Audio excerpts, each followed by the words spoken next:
जय श्री राम। वाल्मीकि रामायण सर्ग 8। मंथरा का पुनः श्री राम के राज्य अभिषेक को कैकई के लिए अनिष्ट बताना। कैकई का श्री राम के गुणों को बताकर उनके अभिषेक का समर्थन करना। तत्पश्चात कुब्जा का पुनः श्री राम राज्य को भरत के लिए भयजनक बताकर कैकई को भड़काना। यह सुनकर मंथरा ने कैकई की निंदा करके उसके दिए हुए आभूषण को उतार फेंक दिया और कोप तथा दुख से भरकर वह इस प्रकार बोली, रानी, तुम बड़ी नादान हो। अहो, तुमने यह बेमौके के हर्ष किसके लिए प्रकट किया? तुम्हें शोक के स्थान पर कैसे प्रसन्नता हो रही है?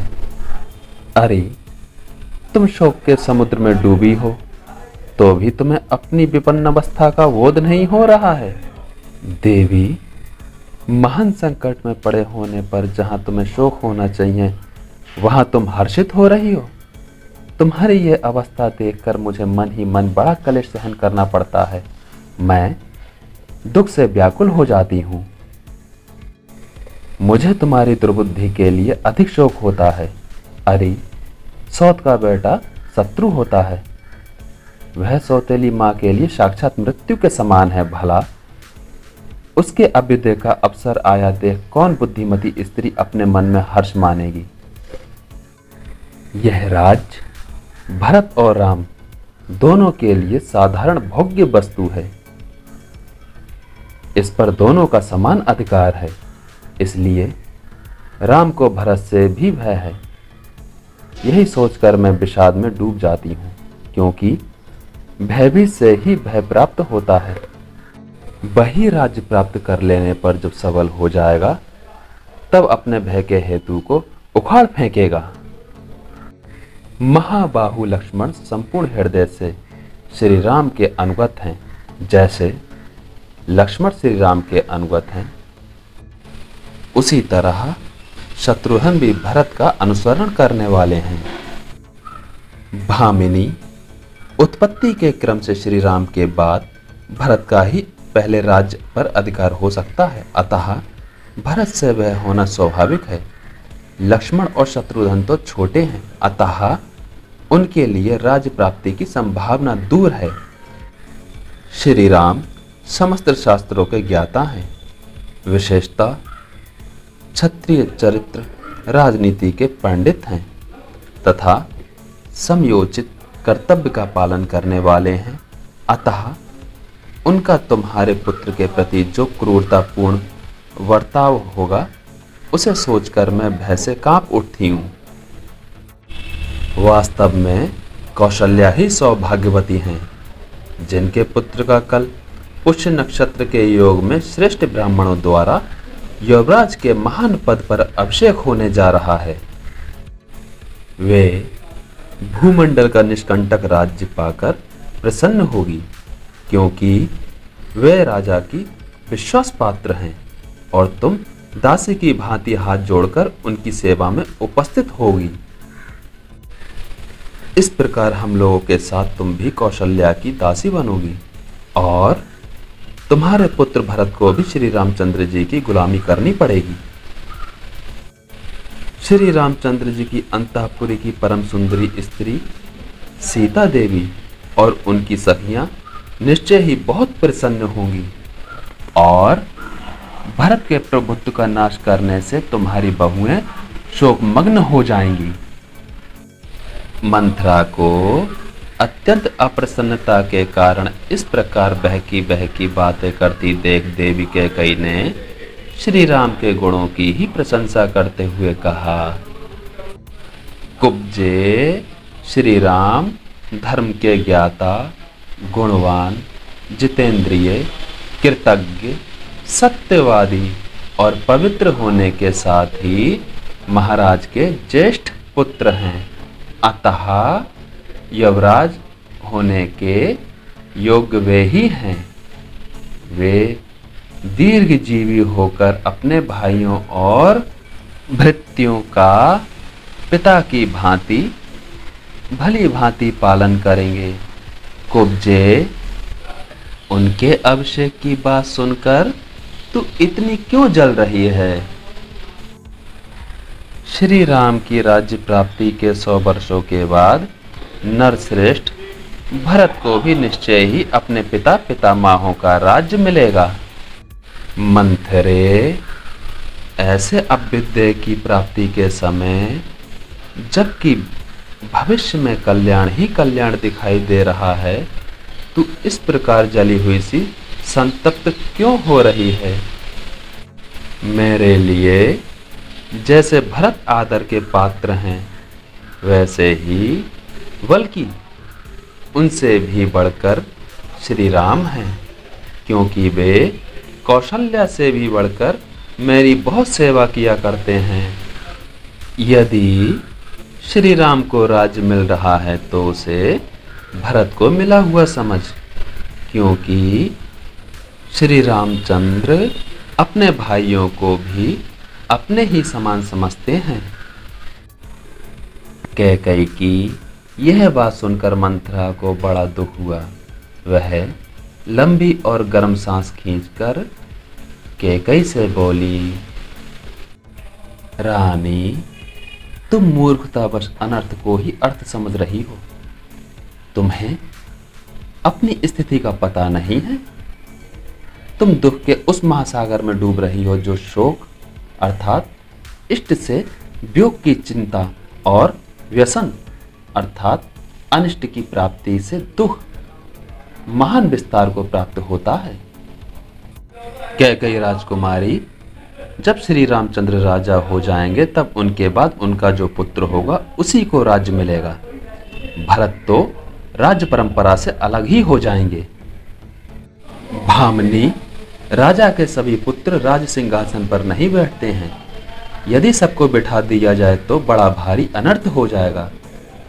परम सुंदरी कैकई नंदिनी, इसलिए राजा लोग राज का भार ज्येष्ठ पुत्र पर ही रखते हैं। परम सुंदरी कैकई नंदिनी, इसलिए राजा लोग राजकाज का भार ज्येष्ठ पुत्र पर ही रखते हैं। यदि ज्येष्ठ पुत्र गुणवान ना हो तो दूसरे गुणवान पुत्र को भी राज्य सौंप देते हैं। हे पुत्र वत्सले, तुम्हारा पुत्र राज के अधिकार से तो बहुत दूर हटा दिया जाएगा। वह अनाथ की भांति समस्त सुखों से भी वंचित हो जाएगा। इसलिए मैं तुम्हारे ही हित की बात सुनाने के लिए यहाँ आई हूँ, परंतु तुम मेरा अभिप्राय तो समझती नहीं हो। याद रखो, यदि श्री राम को निष्कंटक राज्य मिल गया तो वे भरत को अवश्य ही इस देश से बाहर निकाल देंगे अथवा उन्हें परलोक भी पहुंचा सकते हैं। छोटी अवस्था में ही तुमने भरत को मामा के घर भेज दिया। निकट होने से सौहार्द उत्पन्न होता है। यह बात स्थवर योनियों में भी देखी गई है। लता और वृक्ष आदि एक दूसरे से निकट होने पर परस्पर आलिंगन पाश में बद्ध हो जाते हैं। यदि भरत यहाँ होते तो राजा का भी उनमें समान रूप से स्नेह बढ़ता, अतः वे उन्हें भी आधा राज्य दे देते। भरत के अनुरोध से शत्रुघ्न भी यहाँ से उनके साथ चले गए। यदि वे यहाँ होते तो भरत का काम बिगड़ने नहीं पाता, क्योंकि जैसा लक्ष्मण राम के अनुगामी हैं उसी प्रकार शत्रुघ्न भरत का अनुसरण करने वाले हैं। सुना जाता है जंगल की लकड़ी बेचकर जीविका चलाने वाले कुछ लोगों ने किसी वृक्ष को काटने का निश्चय किया, परंतु वह वृक्ष कटीली झाड़ियों से घिरा हुआ था, इसलिए वे उसे काट नहीं सके। इस प्रकार उस कटीली झाड़ियों ने निकट रहने के कारण उस वृक्ष को महान भय से बचा लिया। सुमित्रा कुमार लक्ष्मण श्री राम की रक्षा करते हैं और श्री राम उनकी। एक दोनों का उत्तम भ्रातृ प्रेम दोनों अश्विनी कुमारों की भांति तीनों लोकों में प्रसिद्ध है। इसलिए श्री राम लक्ष्मण का तो किंचित मात्र भी अनिष्ट नहीं करेंगे, परंतु भरत का अनिष्ट किए बिना वे रह नहीं सकेंगे। इसमें संशय नहीं है। अतः श्री रामचंद्र महाराज के महल से ही सीधे वन को चले जाएं। मुझे तो यही अच्छा जान पड़ता है और इसी में तुम्हारा परम हित है। यदि भरत धर्म अनुसार अपने पिता का राज्य प्राप्त कर लेंगे तो तुम्हारा और तुम्हारे पक्ष के अन्य सब लोगों का भी कल्याण होगा। सौतेला भाई होने के कारण जो श्री राम से शत्रु हैं, वह सुख भोगने के योग्य तुम्हारा बालक भरत राज्य और धन से वंचित हो राज्य पाकर समृद्धिशाली बने हुए श्री राम के वश में पड़कर कैसे जीवित रह सकेगा। जैसे वन में सिंह हाथियों के यूथपति पर आक्रमण करता है और वह भागा फिरता है, उसी प्रकार राजा राम भरत का तिरस्कार करेंगे। अतः उस तिरस्कार से तुम भरत की रक्षा करो। तुमने पहले पति का अत्यंत प्रेम प्राप्त करने के कारण घमंड में आकर जिसका अनादर किया था, वह ही तुम्हारी सौत श्री राम माता कौशल्या पुत्र की राज्य प्राप्ति से परम सौभाग्यशालिनी हो उठी हैं और अब वे तुमसे अपने वैर का बदला क्यों नहीं लेंगी। भामिनी, जब श्री राम अनेक समुद्रों और पर्वतों से युक्त समस्त भूमंडल का राज्य प्राप्त कर लेंगे, तब तुम अपने पुत्र भरत के साथ ही दीनहीन होकर अशुभ पराभव का पात्र बन जाओगे। याद रखो, जब श्री राम इस पृथ्वी पर अधिकार प्राप्त कर लेंगे तब निश्चय ही तुम्हारे पुत्र भरत नष्ट प्राय हो जाएंगे। अतः ऐसा कोई उपाय सोचो जिससे तुम्हारे पुत्र को तो राज्य मिले और शत्रुभू श्री राम का वनवास हो जाए।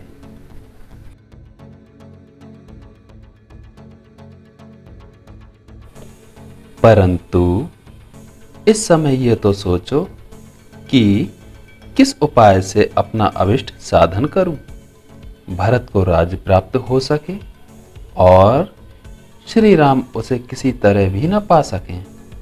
यह काम कैसे बनेगा। देवी कैकेयी के ऐसा कहने पर पाप का मार्ग दिखाने वाली मंथरा श्री राम के स्वार्थ पर कुठारघात करती हुई वहां कैकेयी से इस प्रकार बोली। कैकेयी नंदिनी, अच्छा अब देखो कि मैं क्या करती हूं। तुम मेरी बात सुनो, जिससे केवल तुम्हारे पुत्र भरत ही राज्य प्राप्त करेंगे, राम नहीं। विलासिनी, यदि मेरे ही मुख से तुम सुनने के लिए आतुर हो तो बताती हूं। सुनो। मंथरा की यह वचन सुनकर कैकेयी अच्छी तरह से बिछे हुए उस पलंग से कुछ उठकर उससे यूं बोली, मंथरे, मुझसे वह उपाय बताओ जिस उपाय से भरत को राज्य मिल जाए किंतु राम उसे किसी तरह नहीं पा सके। देवी कैकेयी के ऐसा कहने पर पाप का मार्ग दिखाने वाली वह मंथरा श्री राम के स्वार्थ पर कुठारघात करती हुई उस समय कैकेयी से इस प्रकार बोली, देवी, पूर्व काल की बात है कि देवासुर संग्राम के अवसर पर राज ऋषियों के साथ तुम्हारे पति देव तुम्हें साथ लेकर देवराज इंद्र की सहायता के लिए पहुंचे थे। कैकेयी राजकुमारी दक्षिण दिशा में दंडकारण्य वन में वैजंत नाम से विख्यात एक नगर है, जहां शंबर नाम से प्रसिद्ध एक महान असुर रहता था। वह अपनी ध्वजा में तिमी अर्थात व्हेल मछली का चिन्ह धारण करता था। देवताओं के समूह भी उसे परास्त नहीं कर पाते थे। एक बार उसने इंद्र के साथ युद्ध छेड़ दिया था। उस महासंग्राम में शत विक्षत हुए पुरुष जब रात में थककर सो जाते थे, उस समय राक्षस उन्हें उनके बिस्तर से खींचकर ले जाते और मार डालते थे। उन दिनों महाबाहु राजा दशरथ ने भी वहां असुरों के साथ बड़ा भारी युद्ध किया। उस युद्ध में असुरों ने अपने अस्त्र शस्त्रों द्वारा उनके शरीर को जर्जर कर दिया था। देवी, जब राजा की चेतना लुप्त सी हो गई थी, उस समय सारथी का काम करती हुई तुमने अपने पति को रणभूमि से दूर हटाकर उनकी रक्षा की। जब वहां भी राक्षसों के शस्त्रों से वे घायल हो गए, तब तुमने पुनः वहां से अन्यत्र ले जाकर उनकी रक्षा की। शुभ दर्शने, इससे संतुष्ट होकर महाराज ने तुम्हें 2 वरदान देने को कहा। देवी, उस समय तुमने अपने पति से कहा, प्राणनाथ, जब मेरी इच्छा होगी तब मैं इन वरों को मांग लूंगी। उस समय उन महात्मा नरेश ने तथा अस्तु कहकर तुम्हारी बात मान ली थी। देवी, मैं इस कथा को नहीं जानती थी। पूर्व काल में तुम्ही ने मुझसे यह वृत्तांत कहा था। तब से तुम्हारे स्नेहवश मैं इस बात को मन ही मन सदा याद करती आई हूँ। तुम इन वरों के प्रभाव से स्वामी को वश में करके श्री राम के अभिषेक के आयोजन को पलट दो। तुम उन दोनों वरों को अपने स्वामी से मांग लो। एक वर के द्वारा भरत का राज्य अभिषेक तथा दूसरे के द्वारा श्री रामचंद्र जी को 14 वर्ष का वनवास मांग लो।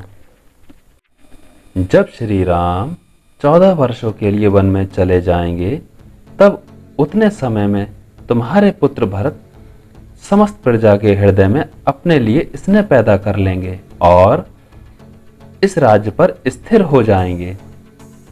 हे अश्वपति कुमारी, तुम इस समय मैले वस्त्र पहन लो और कोप भवन में प्रवेश करके कुपित सी होकर बिना बिस्तर के ही भूमि पर लेट जाओ। राजा आवे तो उनकी ओर आंख उठाकर ना देखो और ना उनसे कोई बात ही करो। महाराज को देखते ही रोती हुई शोकमग्न हो धरती पर लौटने लगो। इसमें तनिक भी संदेह नहीं कि तुम अपने पति को सदा ही बहुत प्यारी हो। तुम्हारे लिए महाराज आग में भी प्रवेश कर सकते हैं। वे ना तो तुम्हें कुपित कर सकते हैं और ना कुपित अवस्था में तुम्हें देख ही सकते हैं। राजा दशरथ तुम्हारा प्रिय करने के लिए अपने प्राणों का भी त्याग कर सकते हैं। महाराज तुम्हारी बात किसी तरह टाल नहीं सकते। मुग्धे, तुम अपने सौभाग्य के बल का स्मरण करो।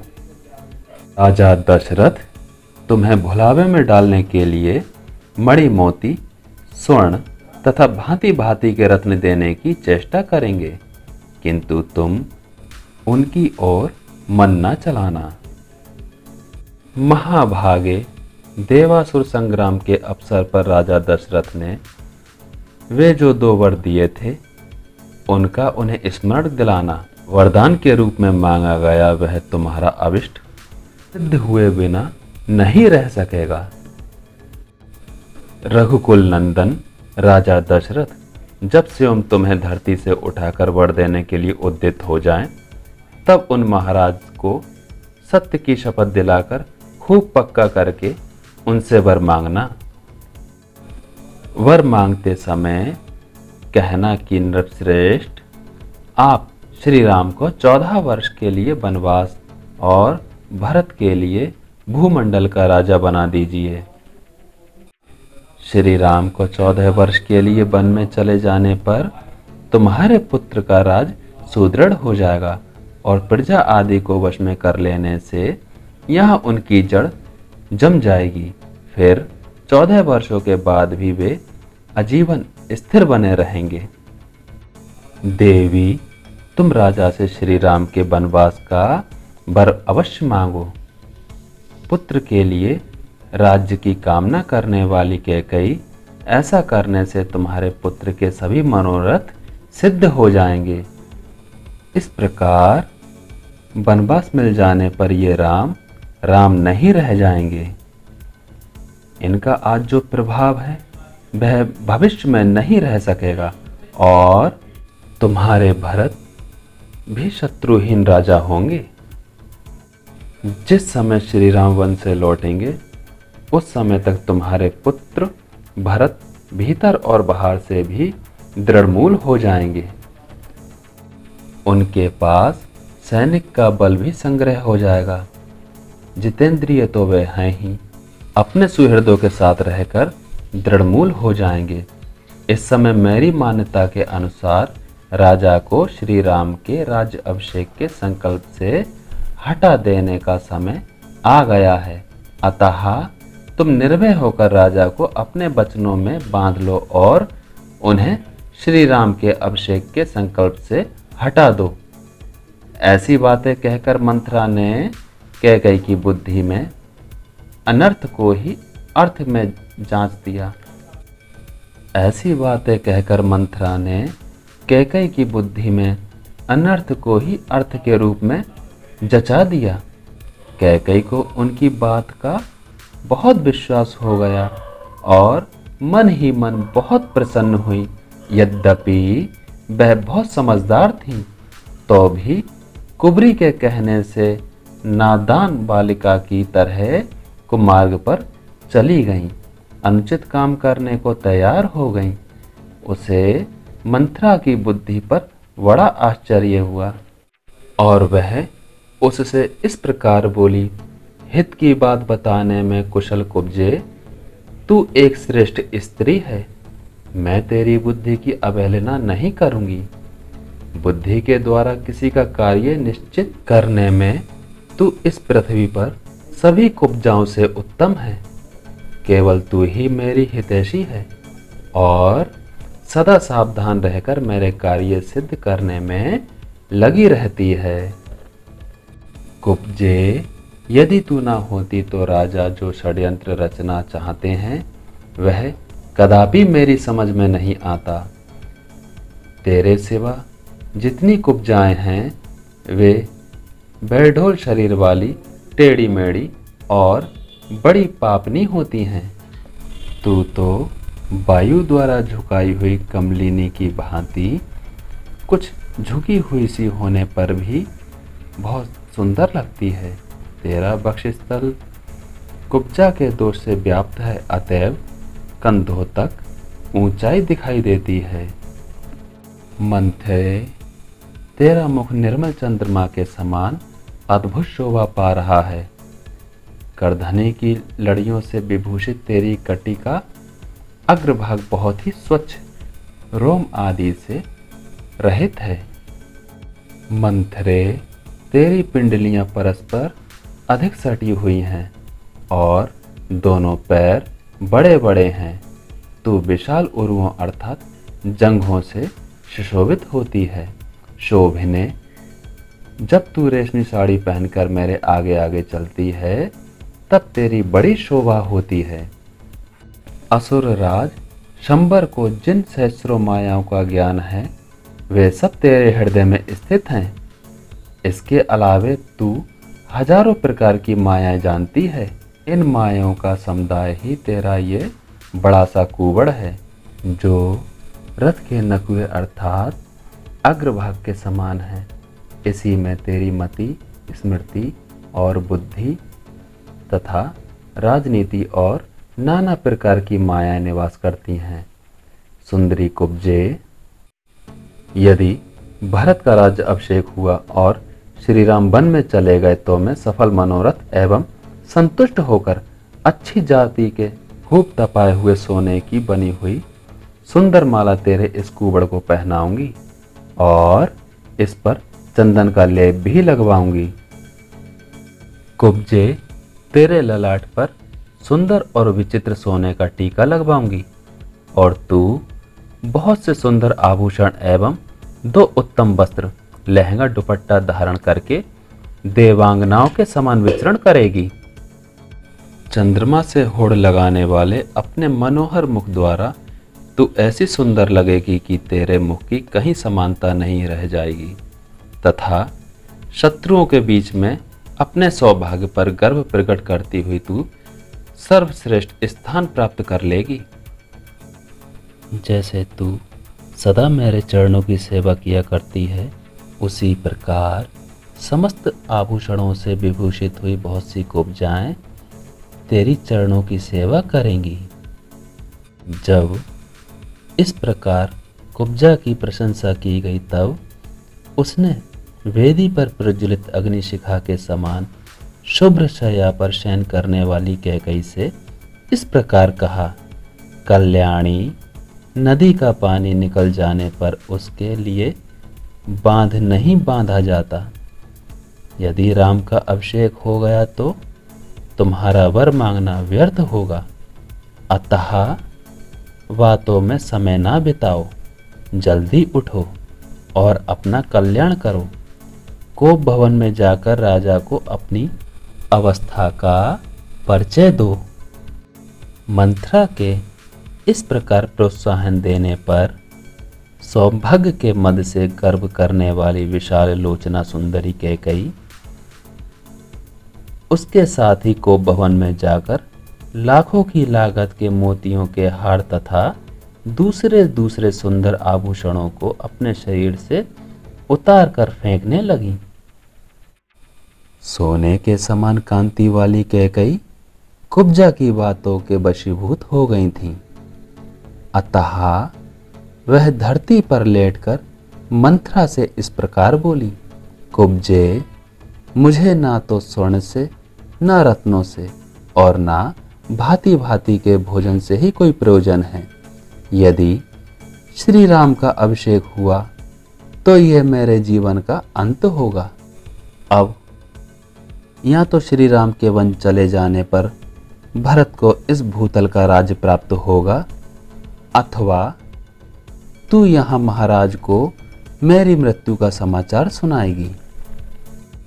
तदंतर कुब्जा कैकई से अत्यंत क्रूर वचनों द्वारा पुनः ऐसी बात कहने लगी जो लौकिक दृष्टि से भरत के लिए हितकर और श्री राम जी के लिए अहितकर थी। कल्याणी, यदि श्री राम इस राज्य को प्राप्त कर लेंगे तो निश्चय ही अपने पुत्र भरत सहित तुम भारी संकट में पड़ जाओगी।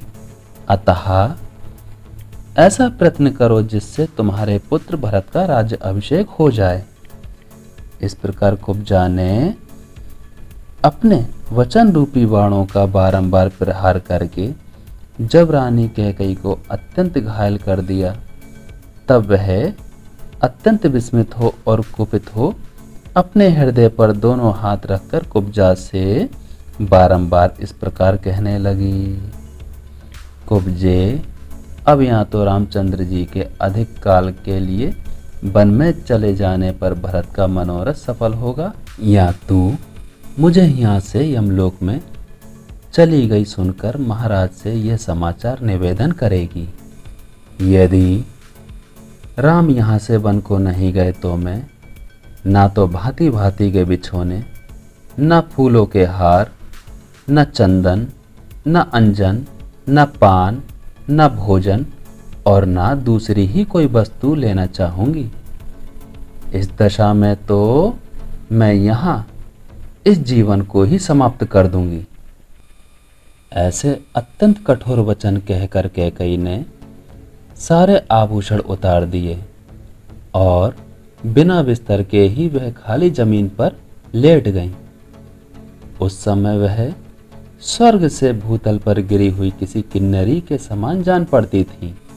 उनका मुख बड़े हुए अर्मश रूपी अंधकार से आच्छादित हो रहा था। उनके अंगों से उत्तम पुष्पहार और आभूषण उतर चुके थे। उस दशा में उदास मन वाली राज रानी कैकई, जिसके तारे डूब गए हों, उस अंधकार वाले आकाश के समान प्रतीत होती थी।